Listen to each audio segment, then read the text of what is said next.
నీటి బాప్తిసం ఎంత ప్రాముఖ్యమైనదో ఆత్మ బాప్తిసం కూడా అంతే ప్రాముఖ్యమైనది, అంతకంటే కూడా ప్రాముఖ్యమైనది. పరిశుద్ధాత్మ దేవునిలో మనం బాప్తిసం తీసుకుని పరిశుద్ధాత్మ దేవుడు మనలో నివసిస్తా ఉంటే మనకు కలిగే ఒక ఉన్నతమైన ఆశీర్వాదం ఏంటంటే, కొన్నిసార్లు ప్రార్థన కూడా చేయలేని బలహీనతలో ఉంటాం. పరిస్థితులు ఎలా ఉంటాయంటే నోరు పెకిలి ఒక ప్రార్థన చేయలేని మానసిక స్థితితో బాధపడతా ఉంటాం. అలాంటి పరిస్థితుల్లో ఒకవేళ పరిశుద్ధాత్మ దేవుడు మనలో ఉంటే మన పక్ష నుండి ఆయనే ప్రార్థన చేస్తారు. రోమిలికి రాసిన పత్రిక 8వ అధ్యాయం 26వ వచనం, అటువలే ఆత్మయు మన బలహీనతను చూచి సహాయము చేయుచున్నాడు.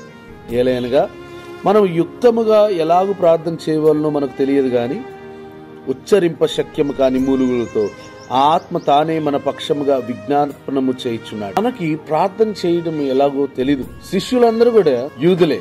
యేసుక్రీస్తు వారిని ప్రార్థన ఎలాగో చేయాలో అడుగుతారు.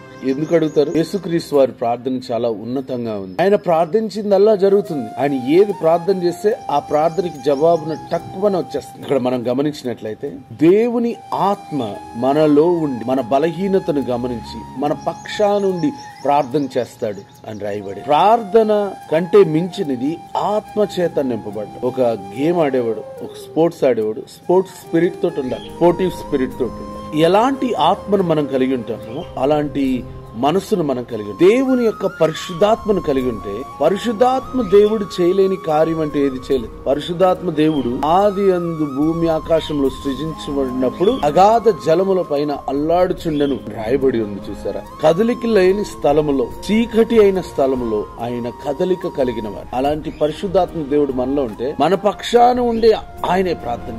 ఆయన ప్రార్థన చేస్తే కొన్నిసార్లు మన బలహీనతలో ఉన్నా కూడా మనకు కావలసిన ఏవో ఆయన మన పక్షాన నుండి అడుగుతారు.